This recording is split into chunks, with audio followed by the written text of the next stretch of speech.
Le propos de la pièce donc, est celui de la multiplicité de l'identité humaine, à quel point un être vivant peut contenir différentes identités finalement. Et ici du coup, l'être humain se développe à travers une réalisation organique mais aussi divine.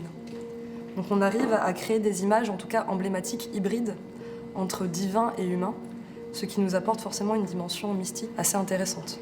Donc Identidad, elle se réalise réellement en tant que performance sensible dans laquelle le processus de création se réalise sous les yeux du spectateur. Pour nous, c'est la première fois en tout cas qu'on travaille en tant que performeur et qu'interprète complètement à l'aveugle. Donc entre gestes chorégraphiés et perception sensible, il y a un travail de feeling assez intéressant qui se développe aussi entre les deux performeurs. On reste à l'écoute complète de l'autre sans se voir. Les conditions sanitaires, bien sûr, ne nous permettent pas forcément de travailler, en tout cas dans des espaces équipés. On a eu la chance d'être accueillis, en tout cas en résidence de création, au Doutank de Montpellier.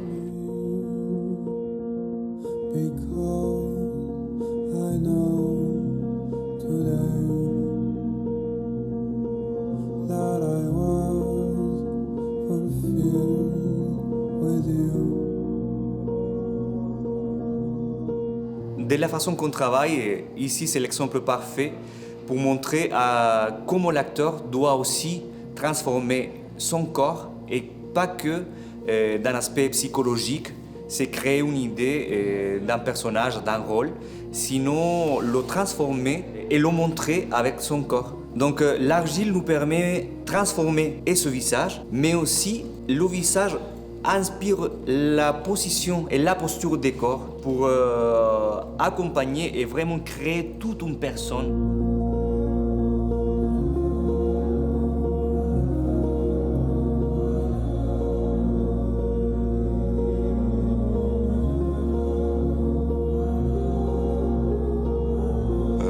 On a eu des longues discussions sur quel effet on voulait créer à tel moment, comment on crée une évolution de la lumière, de l'environnement lumineux par rapport à leur évolution corporelle, voilà, dans un espace épuré mais qui va se déstructurer au fur et à mesure. Alors ici, la lumière, elle est vraiment pas faite pour être vue comme on le voit souvent. On travaille beaucoup en contre, donc on a travaillé vraiment sur quelque chose du côté de l'estampe avec une ombre très prononcée. On voit que des silhouettes, c'est vraiment un travail très esthétique.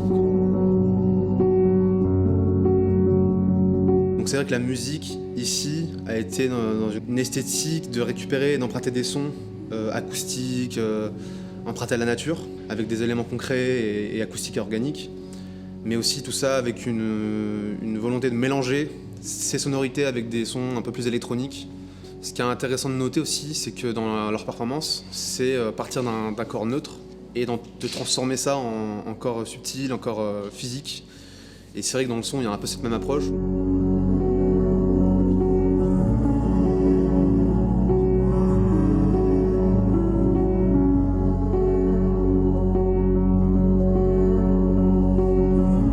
De performance. Donc ça consiste en fait à aider les performeurs tout ce qui est sur la préparation de la matière, de la texture, parce que c'est quand même 3 heures de travail pour modeler l'argile, etc. Je suis artiste plastique, je fais des masques, donc pour moi c'est vraiment une nouvelle expérience de voir comment l'argile se transforme en quelqu'un humain, de donner la personnalité à l'argile, c'est ça.